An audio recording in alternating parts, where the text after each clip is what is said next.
Sì.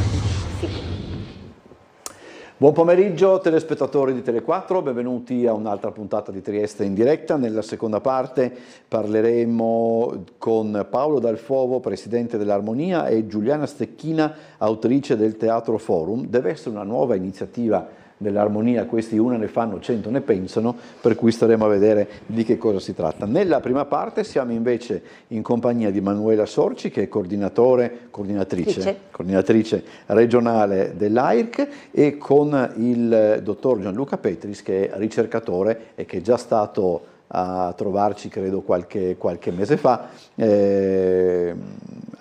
quindi torneremo a parlare anche della sua ricerca. Parliamo di AIRC per una ragione molto semplice, perché è il tempo delle azalee, nel senso che in occasione della festa della mamma l'AIRC appunto organizza la vendita delle azalee e appunto poi i fondi raccolti vanno a finanziare la ricerca. Questo è un po' il claim dell'iniziativa. Ci sono alcuni numeri, no? Allora, siccome io e Manuela Sorci ci conosciamo da parecchio tempo, se tenessimo, come dire, il lei diventerebbe un po' forzata la cosa, per cui insomma possiamo anche continuare con il tu. Dicevamo appunto, ci sono dei numeri abbastanza importanti per quanto riguarda proprio le azalee.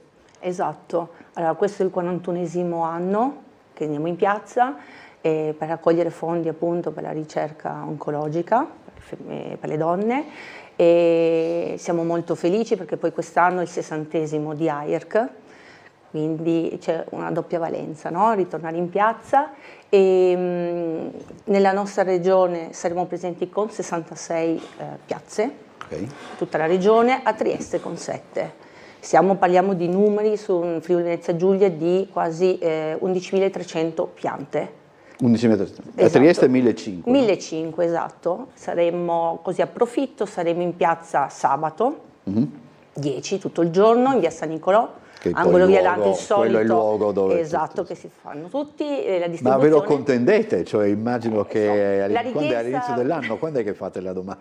Allora, diciamo che la domanda per la Zalea che a maggio io la faccio a febbraio-marzo, ecco.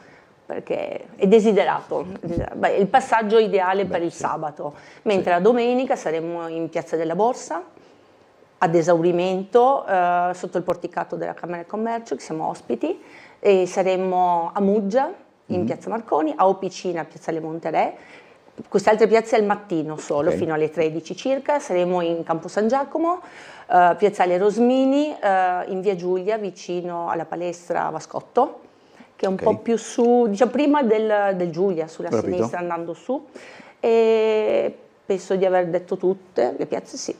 Per cui aspettiamo. E anche domenica siete in via... No, via San Nicolò no. No, è quello solo proprio un punto del sabato, perché è di passaggio il sabato. Comunque diciamo anche che grosso modo sono anche le piazze dove sempre si fanno le raccolte. Esatto, dove siamo presenti con i nostri volontari, perché l'AIRC si basa tutto sul volontariato e grazie ai nostri volontari possiamo andare in piazza. Ma anche voi, Manuela, risentite nel senso degli obblighi burocratici che da qualche tempo a questa parte per certi versi attanagliano realtà come la vostra, oppure essendo AIRC comunque più grande? È uguale per tutti. Perché quando c'è stato il rinnovo del terzo settore, noi prima eravamo associazione AIRC e eravamo anche fondazione per i lasciti, si è fusa la cosa diventando fondazione AIRC, però la burocrazia è aumentata, siamo tutti quanti sotto una lente e viene tutto. Eravamo già prima, insomma, siamo seri, no? Siamo 60 anni qua, però siamo uguali a tutti.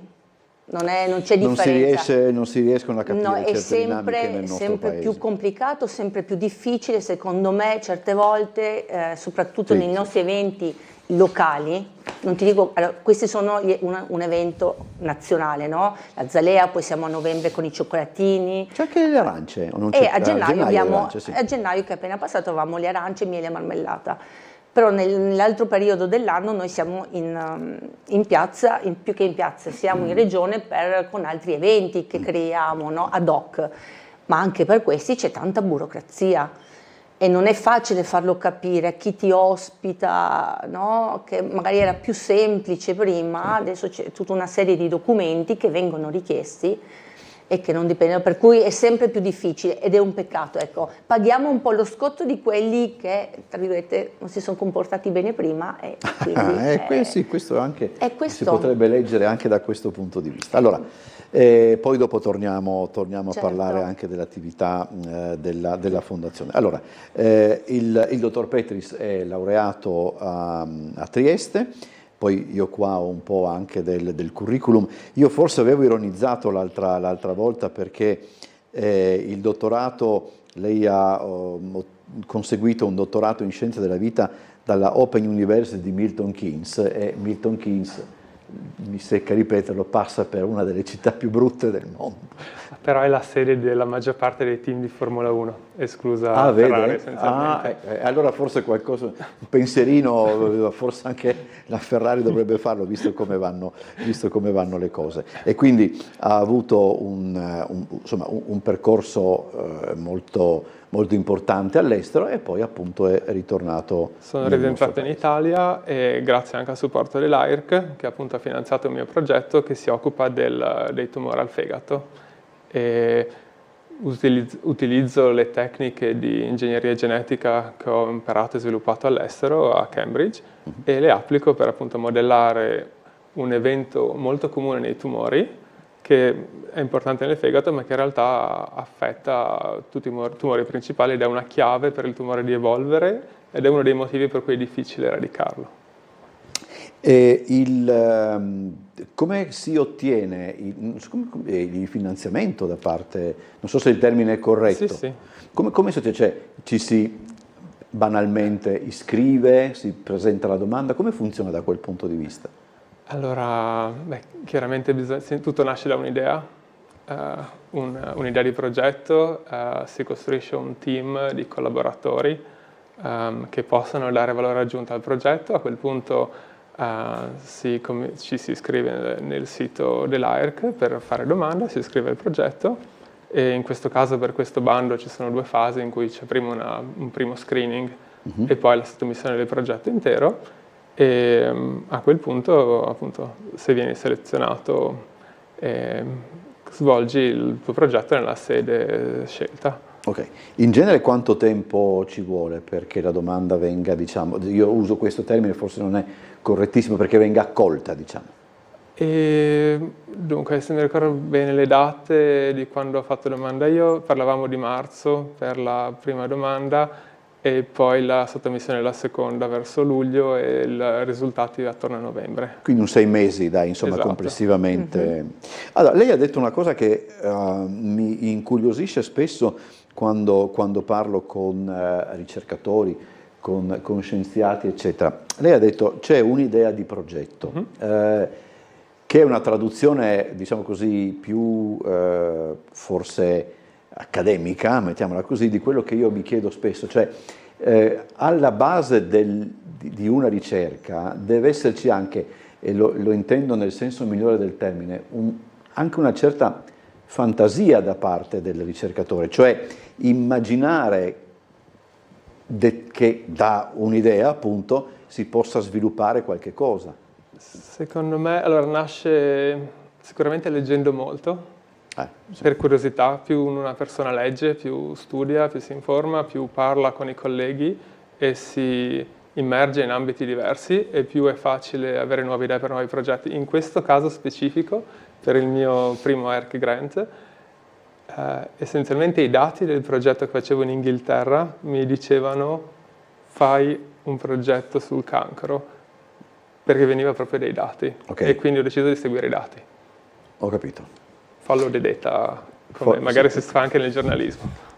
Sì, oggettivamente, ma noi siamo più, paradossalmente, mi pare di capire che, e questo è curioso per come vengono, virgolette, disegnati anche i ricercatori, no? Cioè c'è bisogno di questo guizzo, di questa scintilla che arriva però logicamente da tutto ciò che si è appreso e da tutto ciò che si continua a prendere. Esatto, alle volte è quasi la sfida quasi è scegliere cosa non cercare di perseguire, selezionare bene i progetti giusti, le idee giuste e non essere sovraccaricati dagli stimoli che si hanno.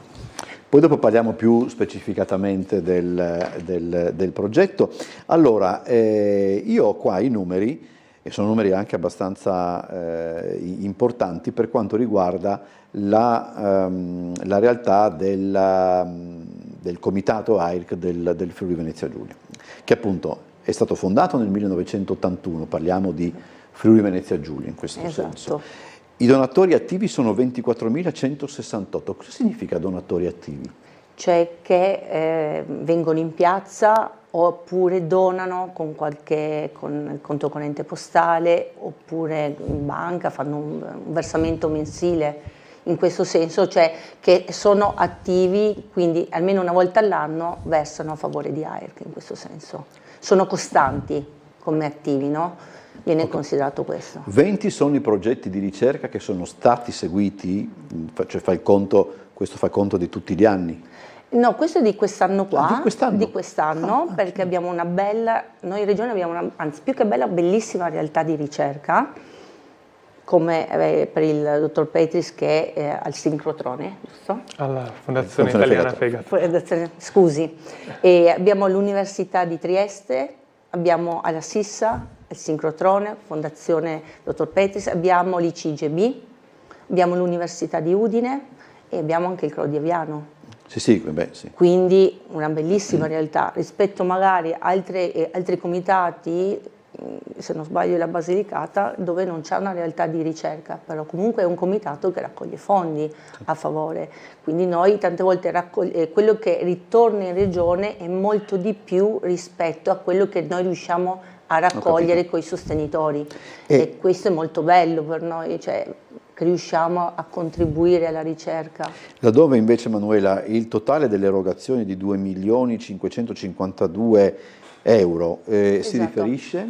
A questi 20 progetti che però certi non è che per esempio il progetto viene dato tutto il denaro in una volta, magari un terzo, 2 terzi, ecco quello è stato per i progetti 20. E invece che cosa sono i programmi speciali? Sono praticamente cose delle ricerche speciali che vengono fatte, adesso non mi ricordo, sono onesta, su cosa viene trattato questo in Friuli Venezia Giulia. Però sono progetti più mirati, no? Ho capito. Io sapevo per esempio il professor Del Sal faceva una ricerca assieme anche a un altro professore di Padova, grazie al 5 per 1000, ed era un progetto speciale. Ok, esatto, perfetto. Quindi questo è tutto, insomma, quello non che mi ricordo esattamente il progetto, sono onesta, ma... Ok, no, insomma. Allora, torniamo appunto al lavoro del dottor Petris. Esattamente che cosa si propone il progetto? Mettiamola così. Il progetto si propone appunto di utilizzare queste tecniche sviluppate di trapianto di cromosomi. Ok. Se vogliamo ricordarci cosa sono quelle, il nostro genoma è diviso in 23 coppie di cromosomi, metà ereditati dalla mamma e metà dal papà, di cui 2, uno da ciascuno, determinano poi il sesso della persona, e quello che fanno i tumori, spesso e volentieri, è guadagnare o perderne una coppia o più coppie, e questo gli consente di evolvere. È un modo di evolvere in fretta, evolvendo in fretta riescono a cambiare sede, quindi formare metastasi, e ad esempio il fegato è un luogo di prima metastasi o un luogo di metastasi molto comune per la maggior parte dei tumori, e addirittura le cellule tumorali si travestono in un certo senso, le cellule epatiche cominciano a essere influenzate dall'ambiente locale e a mostrarsi in parte come se fossero un po' parte del fegato. Allora mi sembra, io chiedo scusa se la interrompo, ma credo che stiamo vedendo che c'è a Roma la fumata bianca, quindi penso che tra qualche minuto riusciremo anche a dirvi chi è il nuovo pontefice, perché questo non c'è dubbio che questa sia una fumata bianca, quindi per la terza volta in successione il Papa viene diciamo così, eletto con una fumata di pomeriggio. credo che sia Ratzinger che sicuramente anche Papa Francesco vennero eletti alla terza sì, l'abbiamo detto, alla terza, no, forse questa era la quarta in realtà, ma comunque insomma l'importante è che sia fumata bianca, poi tra un po' scopriremo anche chi sarà il nuovo Papa, insomma. C'è, quando si parla anche della ricerca, no, professore, e questo forse ne abbiamo discusso anche l'altra volta, ma giova anche ripeterlo, c'è anche la questione dei tempi, no? Vi date un tempo, come funziona da quel punto di vista? Beh, i progetti hanno una durata temporale ben definita e quindi le tempistiche, c'è un piano temporale chiaro sulla gestione del progetto e quindi si cerca di far star dentro la parte sperimentale in quello che è il piano su carta. Poi chiaramente la biologia o la medicina non sono sempre una scienza esatta, quindi uno aggiusta in base ai risultati e alle difficoltà, o magari alcuni step sono più facili di quello che si poteva preporsi all'inizio, aggiusta un attimo il percorso.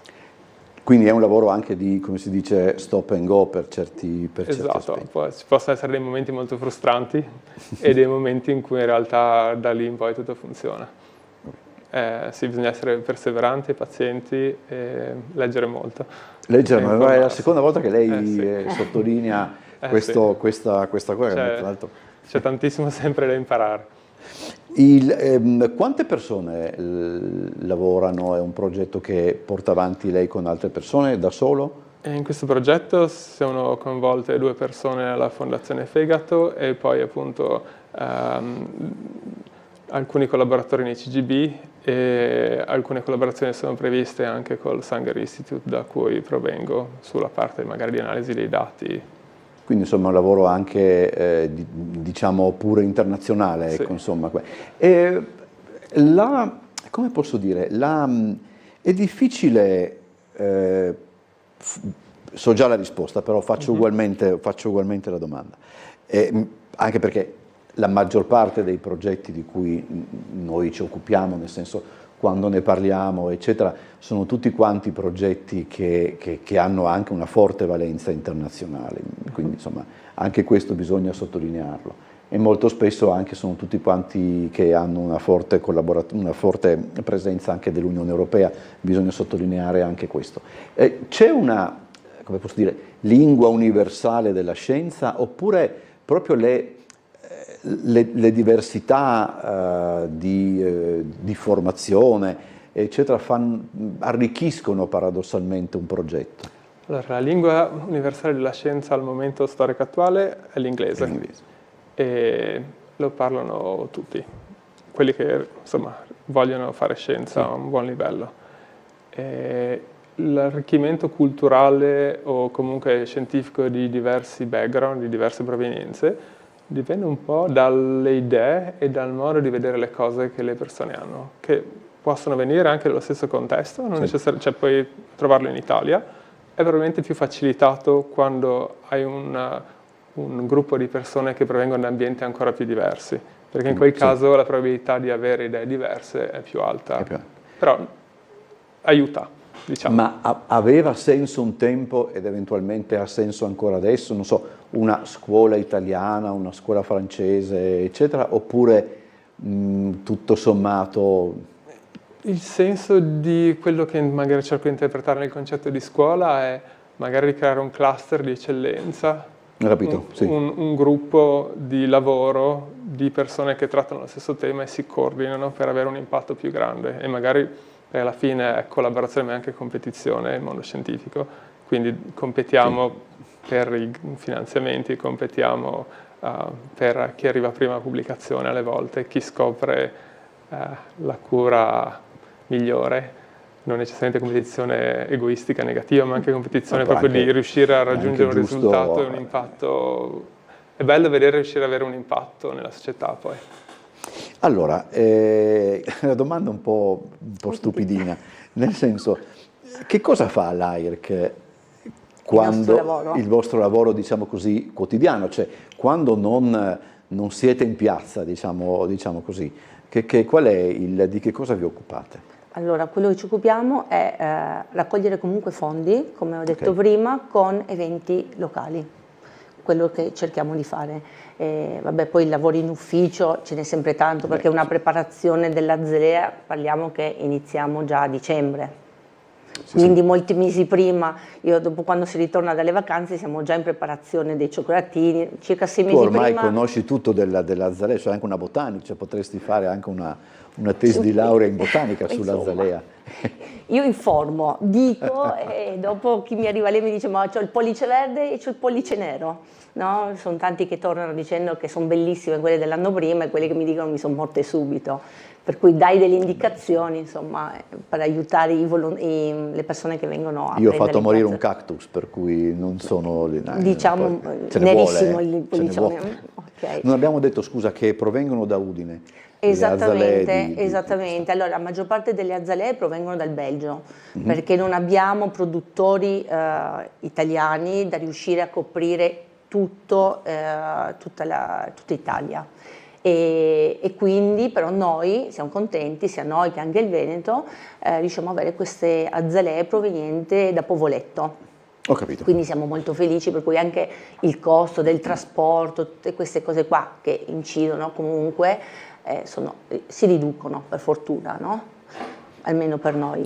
Dicevamo, sì, tornavamo. Sì, adesso per esempio stiamo organizzando un bellissimo evento a giugno per il secondo anno, quest'anno sarà il 20, il 21 e il 22 giugno, in collaborazione con il consigliere Stefano Bossi, ex della Pallacanestro Trieste, che adesso gioca a Orzi Nuovi, c'è anche Francesco Candussi, Creativa Eventi, Giampaolo Bevitori. Stiamo organizzando un canestro per la ricerca con una serata di gala da Italy e 2 giorni di tornei, di cui il sabato facciamo un torneo sia femminile che maschile under 17, ci sarà anche Calicanto. E poi il secondo memorial Dario Bossi, che sarebbe il papà di Stefano che è venuto a mancare sì. proprio per questa malattia, per cui ecco, per questo lui si è avvicinato anche a noi ed è consigliere di AIRC.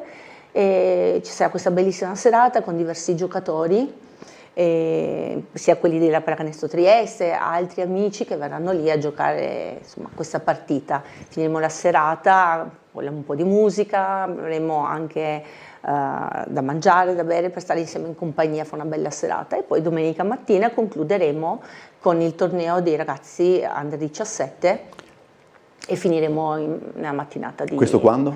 20, 21 e 22 giugno. Quindi Abbiamo la collaborazione sia del comune, della regione, avremo anche il track di Io sono Friuli Venezia Giulia come l'anno scorso, quindi insomma una cosa bellissima. Si inizia l'estate in questo modo. E poi stiamo vedendo, perché stiamo organizzando anche una charity dinner, avremo anche in quest'altro caso, stiamo adesso organizzando, dobbiamo vedere la giornata con la GIT, perché c'è questa collaborazione dallo scorso anno con la GIT appunto di Grado, perché c'è un pezzo di spiaggia chiamata Spiaggia Rosa, dove gli ombrelloni sono rosa per ricordare. Quindi c'è una sensibilizzazione. Sì, una sensibilizzazione sia anche le persone sulla corretta alimentazione, stili di vita, perché quello che fa AIRC, oltre a raccogliere fondi, è anche promuovere i corretti stili di vita, cioè mangiare più correttamente possibile, vario e fare tanta attività fisica, che questo è molto importante. E ascoltare anche il corpo, perché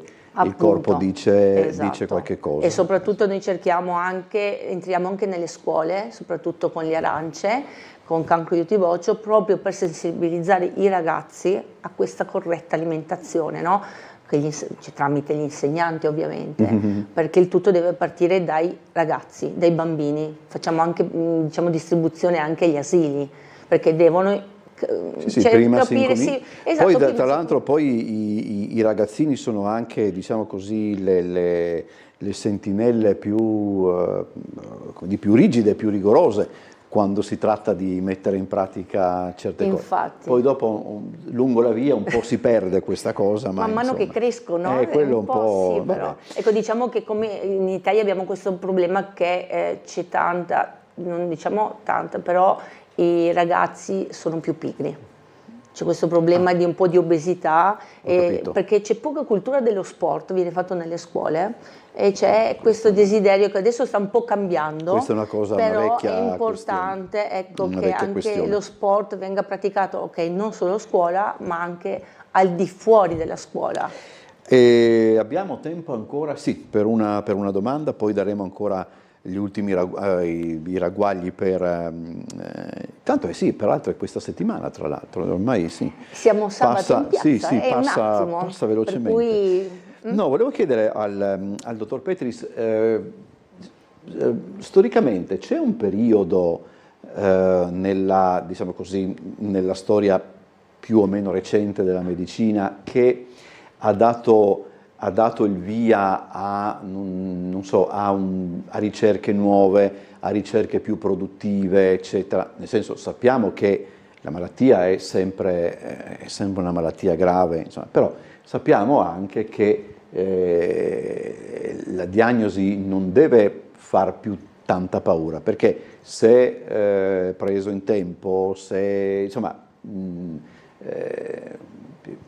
adesso non vorrei dire... No, ma posso permettere una cosa, guarda, per esempio noi sulla ricerca, in questo caso parliamo di tumori femminili, e adesso 2 donne su 3 dopo aver scoperto il tumore, per esempio la mammella, riescono ad arrivare anche ai 5 anni con tutti i vari controlli rispetto a una volta, per cui ecco, siamo felici anche di questo. Io potrei parlare anche della cosa mia, ma insomma non voglio farlo. Però insomma, diciamo, c'è un periodo dopo il quale si è potuto, come dire, si lavora meglio, insomma, si lavora con più soddisfazione, detta così, anche brutto come termine. Direi che ogni volta che comprendiamo un principio o sviluppiamo una tecnologia nuova, questa entro 5, 10, 15 anni diventa sempre più corta la filiera. Ok.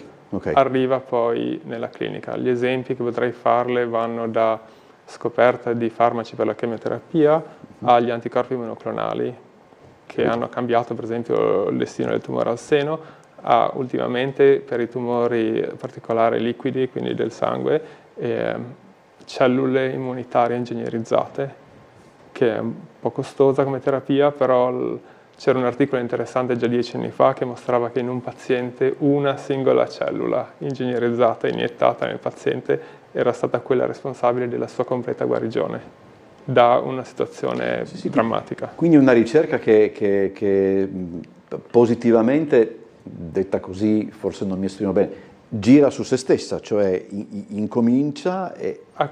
Sicuramente sfrutti e combini ogni guadagno di conoscenza che acquisisci e sviluppi nuova tecnologia, cioè hai di pari passo conoscenza che acquisisci, idee nuove e tecnologie che sviluppi che vengono combinate verso la gestione o la cura completa del tumore. Allora, ricordiamo gli appuntamenti di sabato? Sabato 10, almeno in provincia di Trieste saremo in via San Nicolò, angolo via Dante, tutto il giorno, circa verso 17-18 chiudiamo, e ci ritrovate domenica invece 11 maggio nelle altre piazze che ho detto prima, in Piazza della Borsa dove c'è la Camera di Commercio, Piazzale Rosmini, Campo San Giacomo, in via Giulia vicino alla palestra Vascotto, poco prima del Giulia, saremo a Opicine in Piazzale Monterè e a Muggia. Diciamo così che tranne Piazza della Borsa, che è l'ultima piazza che va a chiudere, le altre verso le ore di pranzo, alle 13 chiudono. Ok. Ci trovate lì. E poi dopo sarà anche tutto scritto sul sito, se qualcuno... Esatto, con un contributo, non so se l'ho detto, minimo di 18 euro per avere in omaggio a casa anche una bellissima azalea. Grazie allora a Manuela Sorci e Gianluca Petris, buon lavoro ad entrambi. Grazie. Adesso noi chiudiamo questa parte, andiamo in pubblicità e poi cambiamo come sempre argomento.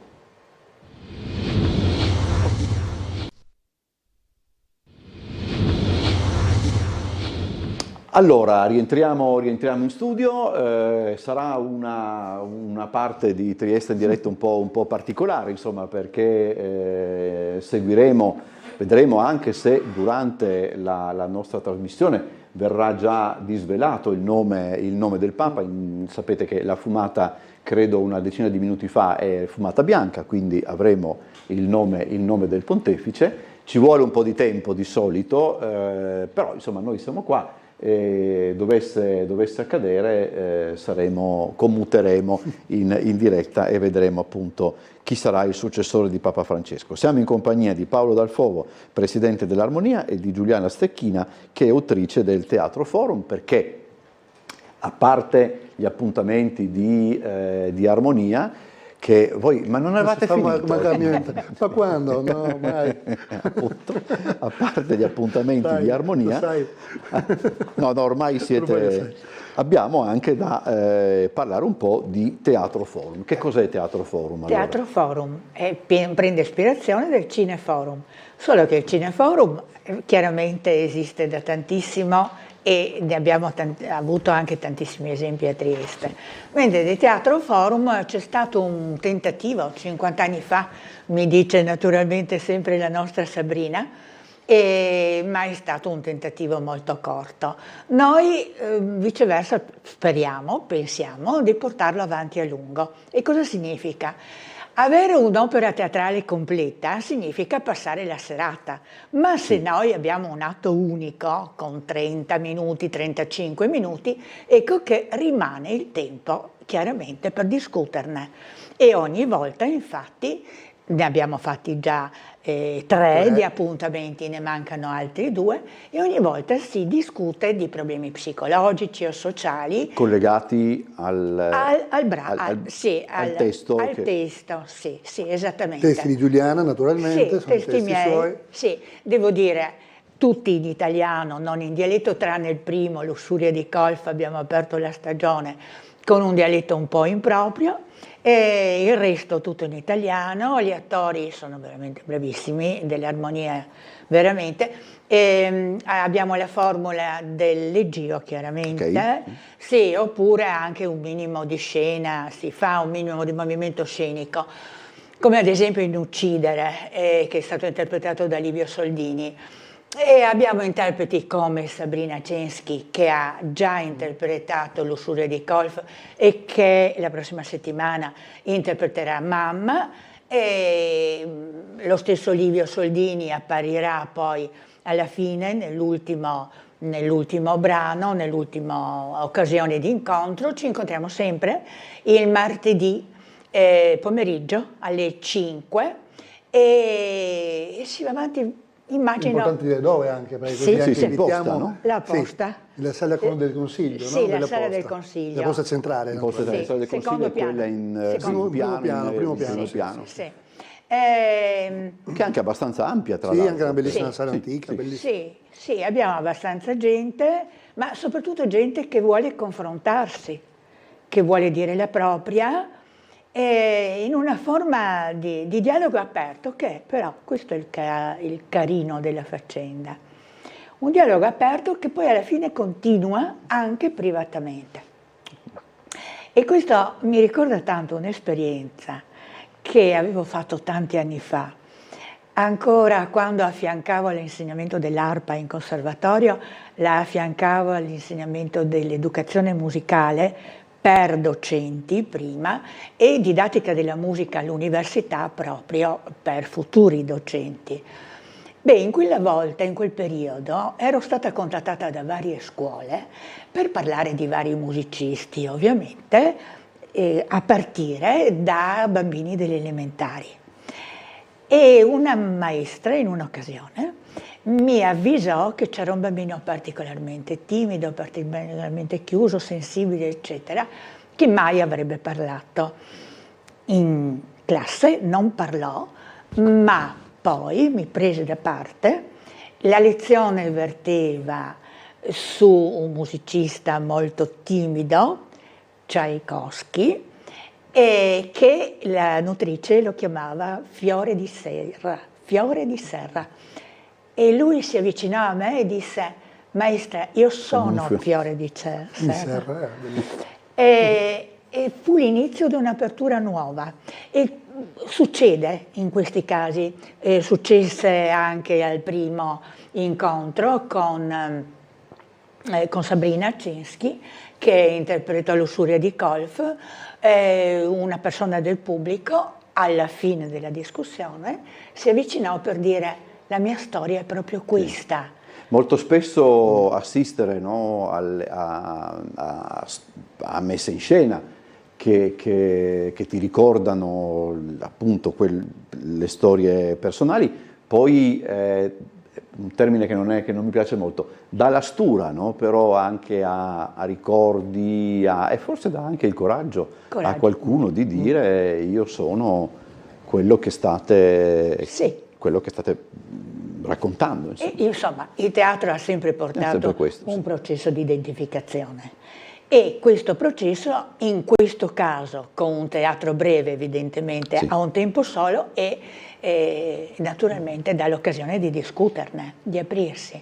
Intanto, se vogliamo giusto un attimo andare con le immagini, non possiamo? Ok, allora parliamo invece di armonia, perché questo è un altro esempio, no, Paolo, di come armonia poi si diciamo metta a servizio, no, della città, di altre realtà. Sì, io sono sempre più convinto che la sinergia fra associazioni, ma fra persone, che è quella poi che funziona e che fa diventare forte appunto un messaggio, perché il teatro è anche un messaggio, come con la Giuliana, ma anche con altri autori o con altre compagnie o con altre strutture.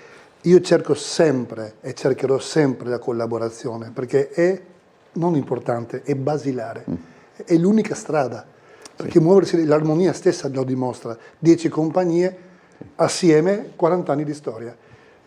Quante compagnie singole che sono nate a Trieste, finito, iniziato, concluse, perché è così poi, no? Non hai la forza, manca una certa forza, perché poi nel nostro caso amatorialmente poi è ancora più complessa la cosa.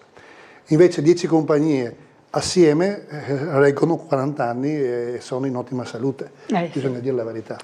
Qui come scegliete gli attori che No, qui abbiamo collaborato totalmente con Giuliana, che conosce i nostri attori. Okay. Lei sapeva, chiaramente gli iscritti sono suoi, sapeva chi dare chiaramente i personaggi, insomma, diciamo, i ruoli. Ho fatto anch'io in realtà uno di questi, che poi non l'ho fatto in questa occasione, in questa manifestazione, ma uno di questi monologhi l'ho fatto anch'io e sono scritti veramente bene. No, ma tra l'altro io avevo sentito, perché noi con Giuliana ci conosciamo da parecchio tempo, io avevo sentito qualcosa di tuo alla radio, radio, e devo dire la verità, notavo proprio, insomma, perché di solito certe cose spengo perché la domenica mattina, insomma, io ho anche voglia di essere un po' tirato su, diciamo così.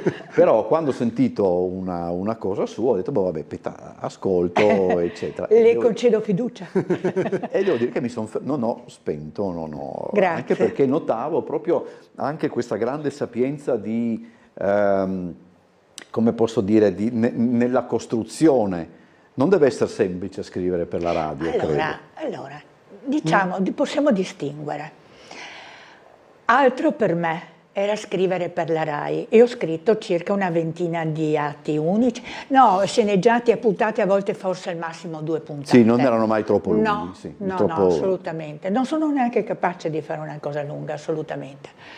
Altro è stata l'esperienza qui, con Radio Nuova Trieste.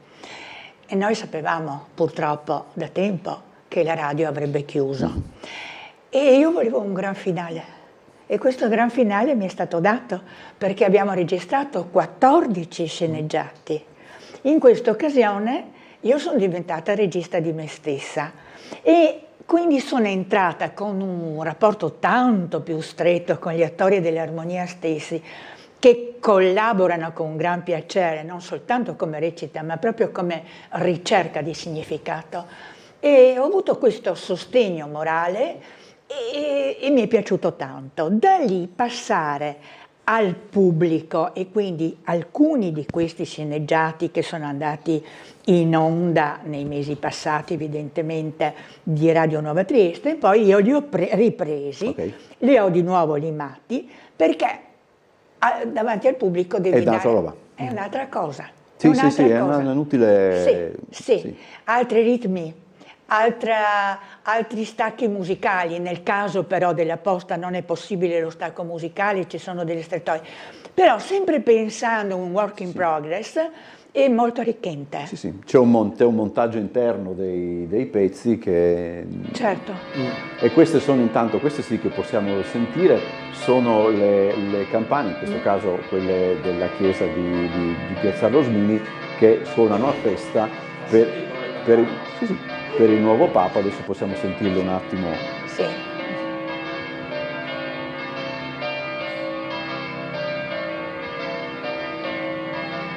E beh, insomma, poi credo che adesso nelle case molti staranno anche facendo i calcoli di quanti papi hanno conosciuto, di quanti habemus papam hanno visto, a quanti di questi hanno assistito in diretta, eccetera, perché insomma sono momenti storici, Certo, insomma, è inutile andare poi a nascondersi dietro un dito. Chissà poi chi è adesso, se le previsioni della vigilia, che poi lasciano sempre il tempo che trovano, sono state rispettate, se c'è un outsider. Insomma, penso che tra un po' lo vediamo. Tra un po' vedremo allora. Questo dunque ci sono ancora appuntamenti? Ancora Sì. due appuntamenti, no? Sì. Martedì prossimo e fra 3 martedì in realtà, perché, Sì, esatto, perché facciamo ogni 15 quindicinale. giorni. Ah, ok. Quindicinale. Quindi martedì prossimo e poi 13 ancora... e 28, 29. 9. No, 28, 29, è sempre un martedì, lì non 26. sbaglieremo. Ecco, 26. bravo. Sì, cosa abbiamo la prossima? La prossima è Mamma, interpretata da Sabrina Censchi. Per Mamma c'è da dire che è come un corollario dell'altra 2 settimane fa, che invece era Yetti. Tutti e due... Interpretata da Miria Levi. Interpretata, bravissima. sì, fra sempre da l'altro. Miria Levi. Bravo, grazie. Perché tutte e due le donne, Mamma e Yetti, che era la moglie, sono legate ad Antonio Smareglia. Ah, ho capito. E quindi in quel caso, l'altra volta, ho voluto e ho dovuto soprattutto fare una presentazione un po' diversa, togliendo un po' di spazio al pubblico, ma era necessario, perché in realtà di Smareglia si sanno luoghi comuni, ma non abbastanza, ecco, da un punto di vista proprio musicale, ma anche umano, perché il momento storico non lo facilitava. Certo, sì. Ecco, quindi adesso avremo Mamma e a conclusione, a te la parola. Non me la ricordo di lui, Un po' alla volta verrà. Per questo vengo sempre con Sabina, perché lei si ricorda Sa tutto, sa tutto a memoria per e quello io non mi ricordo niente. Ecco, no, Manuela l'ultima... Mizan so sicuramente che è l'attrice. Sì, certo. Non mi ricordo il titolo. Lolò, quindi giusto. lo spazio dedicato a Leonor Fini.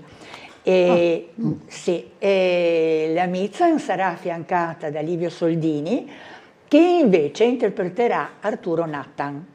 Ma un breve inserimento, perché in realtà la vita di Leonor Fini è stata talmente varia, talmente... Adesso tra l'altro viene celebrata, mi sembra a Milano, con una nuova mostra molto, Esatto. molto attenta e molto particolare, insomma, per cui...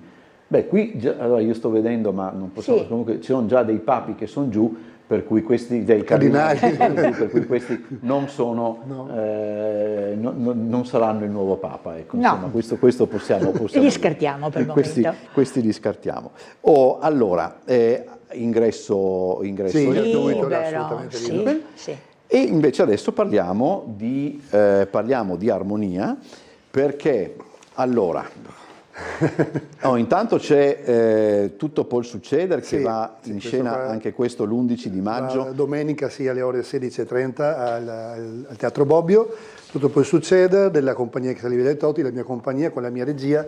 È uno spettacolo di beneficenza, qui ci teniamo molto perché tutto il ricavato va all'Associazione La Strada dell'Amore, che noi collaboriamo con loro dall'inizio, oltre 20 anni oramai.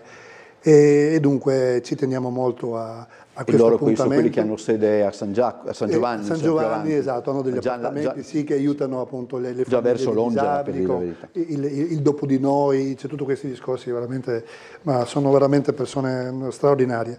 E dunque questo succederà, tutto può succedere, succederà domenica 11 maggio alle 16:30 al Teatro Bobbio.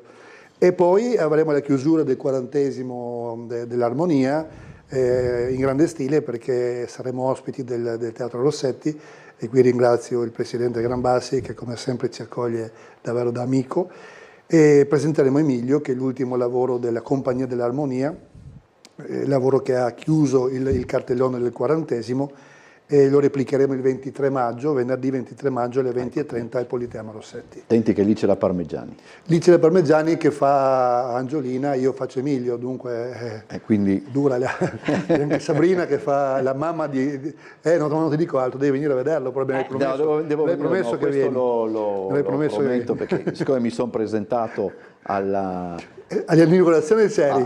c'ero, quindi devo venire, ci hai devo aiutato venire a presentare anche bene. anche alla chiusura. Sì, alla chiusura di Abbiamo ancora tempo, io sono sempre che E guardiamo sempre il monitor. guardiamo anche il monitor per vedere eventualmente quando uscirà, credo sia il Camerlengo che annuncia Sì. la Bemus Papa, se non io sono ancora abituato a Periche e Felici, a quelli, insomma. Tra l'altro poi mi ricordo, ho scoperto che il cardinale Zuppi, Sì. che è uno dei Certo. papabili, è il nipote del cardinale Confalonieri. Ah. E il cardinale Confalonieri era colui il quale, in occasione del conclave che portò a Giovanni Paolo I e poi anche di quello immediatamente successivo, si può dire, che portò a Giovanni Paolo II, era quello che era incaricato di intrattenere i rapporti con la stampa. Ed era una figura di cardinale, come ti immagini un cardinale, molto ieratico, molto disponibile, cioè, però sempre Regale. sempre regale. E mi ricorderò sempre che quando il giornalista, che era Alberto Michelini, si avvicinava a lui e diceva Eminenza, certo. questo rispondeva desidera. E io questo desidera l'ho ancora, perché poi sono cose che se le vivi a 14 anni, quanti ne avevo quella volta, poi ti restano. Sicuramente, Sono quelle sicuramente. cose, quindi abbiamo anche un occhio dall'altra parte. No, volevo parlare con Giuliana Stecchina anche di come, anche realtà come appunto il conservatorio, cioè mi pare di capire che da qualche tempo a questa parte, ringraziando Dio, perché non ci sono più steccati, no, tra le realtà culturali di questa città. No. Se fino a qualche tempo fa qualcuno magari coltivava, pure con una certa gelosia, per certi aspetti comprensibile, diciamo, il proprio orticello, mettiamola, adesso non vedo più questa cosa, cioè ci si ospita, si aprono le porte anche ad altri. Ti dirò di più, che nei miei ultimi anni di insegnamento mi sono stati richiesti anche dei lavori teatrali, ma dal conservatorio. Sì, E quindi con gran partecipazione ho scritto, ad esempio, era un 1° d'aprile, perché Ferruccio Busoni è nato il 1° d'aprile, interpretato dalla classe di arte scenica del conservatorio, degli allievi. E anche lì è un passo avanti, decisamente. E poi soprattutto c'è questa apertura verso l'estero, importantissima, sì. che quella ormai è decennale, più che decennale certamente. E lì siamo a confronto fra varie scuole di pensiero, scuole interpretative, scuole di tecnica diverse. E credo che questo sia un arricchimento anche Sicuro. per chi viene e per chi ospita, perché Sempre, c'è la possibilità di... Sempre. Poi l'attività concertistica del conservatorio è notevole. Accidenti. È molto, molto vivace e porta alla ribalta allievi di gran calibro. Certo. Dove anche voi, immagino, non avevamo mai parlato tanto di questo, Paolo, nel senso, quando voi appunto fate le tournée in giro per la regione, anche magari delle volte quando vi spingete oltre, credo che lì portate qualche cosa, ma anche in qualche modo assorbite Assolutamente, per qualche questo poi invitiamo anche le compagnie che certo. vediamo lì, perché poi le vediamo anche lì. Già, certo, sì, andando nei diventa- festival, sì. arrivi qualche giorno Sì. prima, magari e la sera stessa quando arrivi vedi una compagnia che è in scena, che è una compagnia magari di tutta un'altra parte d'Italia, li conosci, magari ceni assieme poi, e diventa molto interessante, molto carina questa cosa qua. Poi li inviti a sua volta, li inviti ma nei festival che organizziamo noi, no? E dunque, ma tornando al discorso anche del conservatorio, Certo. negli ultimi anni che ho partecipato a varie riunioni indette da vari enti, che eravamo invitati tutti. Nello stesso tavolo Sì, c'eravamo sì. dal sovrintendente del Verdi, a Rossetti, alla Contrada, al Miela, noi dell'Armonia eravamo gli unici amatoriali, ma c'eravamo anche noi. No, ma C'era, anche giusto. c'era il Tartini, per fare dei discorsi molto proprio di sinergia, attorno alla solita parola magica, perché per me è una parola magica. A me non piace, ma però... No, però, dai, Però ci sta. però si quella capisce, quella è, no? Utile. Anche a me non l'amo molto, ma non trovo nessun'altra. Ma forse a te non piacerà neanche la parola brainstorming, e invece quella funziona nella creatività e proprio nell'incontro, no? No, è che a me non piace sinergia per altre ragioni, Ah, no? non per, Va bene. per ragioni mie. insomma, bene. Personali. No, io sono anche, insomma, senza esagerare, un po' esterofilo nelle parole, lo sono. Insomma. Però ecco, no, mi interessava proprio sottolineare questo, che ciò poi consente anche esperimenti nuovi, e consente anche a quelli che sono esperimenti poi di diventare anche qualche realtà che E poi anche- resta. Sì, certo, e anche come collocazioni esterne, perché dal 1° aprile che ti accennavo per Ferruccio Busoni, e poi in realtà molti allievi del conservatorio poi li ho portati in altre sedi, in situazioni non conservatoriali, sempre recitando. Sì. Volevo chiedere ancora una cosa, poi dopo abbiamo anche il tempo a disposizione di Trieste in diretta scaduto, ma in conservatorio si insegna anche a stare in scena? Ah, quello è... Bella domanda. Quello è... Meriterebbe una trasmissione tutta... So. Quello è un discorso che mi attira moltissimo invece nella trasmissione Amici di Maria Di Filippi, perché noi non sappiamo abbastanza ufficialmente cosa avviene dietro le quinte. Certamente c'è tutto un lavoro di supporto psicologico che il conservatorio oggi come oggi non può permetterselo. Perché non è soltanto il sapersi muovere, ma prima di tutto è il saper dialogare in maniera positiva con se stessi. Il pubblico è un'altra cosa. E domanda anche che può sembrare sciocca, lo strumento aiuta? No, io credo che c'è poi lo strumento voce, no? Che uno poi risponde. Sì, o voce o anche lo strumento sì, lo strumento musicale vero e di proprio. per sé. No, io credo che lo strumento appartiene a una scelta a priori. Ok, quindi, sì, quindi ho capito. è già risolto. Sì.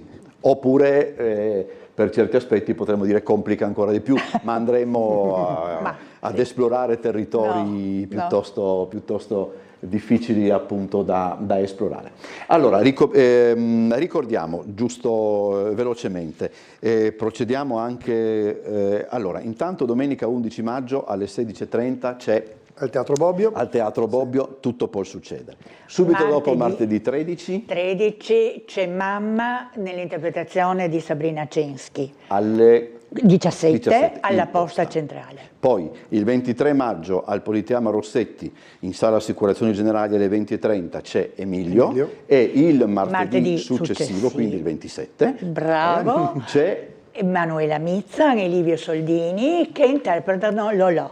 Ok, questo per quel che riguarda il Teatro Forum. Grazie a Paolo Dalfogo, grazie a Giuliano Stecchina, abbiate pazienza. Adesso andiamo a vedere il Papa, Adesso sono vedere il curiosi Papa, grazie davvero, buon lavoro ad entrambi. Altrettanto a Grazie. te. Grazie. Arrivederci.